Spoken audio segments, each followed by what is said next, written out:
በሀገር መከላከያ ሚኒስቴር የኢፌዴሪ አየር ኃይል በተዋጊ አውሮፕላን አብራሪነትና በቴክኒሽያንነት የሙያ ዘርፎች መስፈርቱን የሚያሟሉ ወጣቶችን በልምና ማሰልጠን ይፈልጋል። በዚሁ መሰረት አጠቃላይ መመዘኛዎች ዜግነት ኢትዮጵያዊ የሆነች ለኢፌዴሪ ሕገ መንግስት ተገዢ የሆነች መልካም ስነ ምግባር ያላት ውትድርና ሙያ ለማገልገልና ሙያው የሚጠይቀውን ስልጠና ለመውሰድ ፈቃደኛ የሆነች የወንጀል ጥፋት ሪከርድ የሌለባቸው ለመሆኑ ከትውልድ ቦታቸው ወይም ከሚኖሩበት አካባቢ ማስረጃ ማቅረብ የምትችል ሙሉ ጤንነት ያላቸውና የሕክምና ምርመራ ለመውሰድ ፈቃደኛ የሆነች ከዚህ በፊት በውትድርና ወይም በፖሊስነት ያልሰሩና የማንኛውም የፖለቲካ ድርጅት አባል ያልሆኑ እንዲሁም ትዳር ያልመሰረተች። ለተዋጊ አውሮፕላን አብራሪነት የምርመራ መስፈርቶች የተፈጥሮ ሳይንስ ተማሪዎች ሆነው ከ2015 እስከ 2017 የትምህርት ዘመን የ12ኛ ክፍል ፈተና አጠቃላይ ውጤት 350 እና ከዚያ በላይ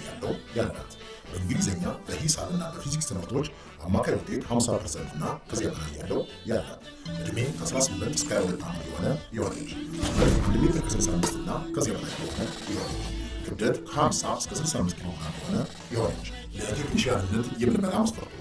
የተፈጥሮ ሳይንስ ተማሪዎች ሆነው ከ2015 እስከ 2017 ዓ.ም የ12ኛ ክፍል ብሔራዊ ፈተና አጠቃላይ ውጤት 200 እና ከዚያ በላይ ያላት ዕድሜ ከ25 ዓመት ያልበለጡ ቁመት ሜትር ከ65 እና ከዚያ በላይ የሆነች ክብደት ከ50 እስከ 65 ኪሎ ግራም የሆነች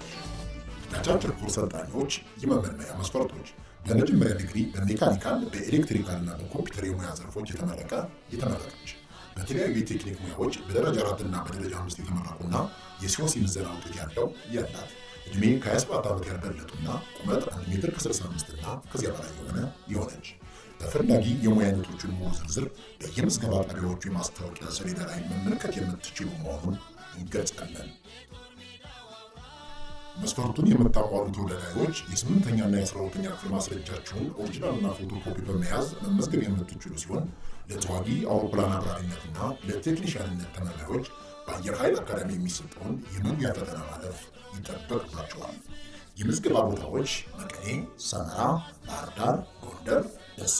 ደብረ ብርሃን፣ አዳማ፣ ቢሾፍቱ፣ ባሌ ጎባ፣ አሰላ፣ ሻሸመኔ፣ ነቀምት፣ አምቦ፣ ጅማ፣ መቱ፣ ወሊሶ፣ ፍቼ፣ ሸገር ሲቲ፣ ጅግጅጋ፣ አሶሳ፣ ጋምቤላ፣ ሐዋሳ፣ ቦንጋ፣ ሆሳና፣ ወላይታ ሶዶ፣ ድሬዳዋ፣ ሐረርና በአዲስ አበባ ከተሞች የጥበቃ ቢሮዎች መሆኑን እንገልጻለን። የምዝገባ ጊዜ ከግንቦት 1 ቀን 2018 ዓ.ም እስከ ግንቦት 15 ቀን 2018 ዓ.ም ድረስ ባሉት ተከታታይ የሥራ ቀናት መሆኑን እናሳውቃለን። በሀገር መከላከያ ሚኒስቴር የኢፌዴሪ አየር ኃይል ጠቅላይ መምሪያ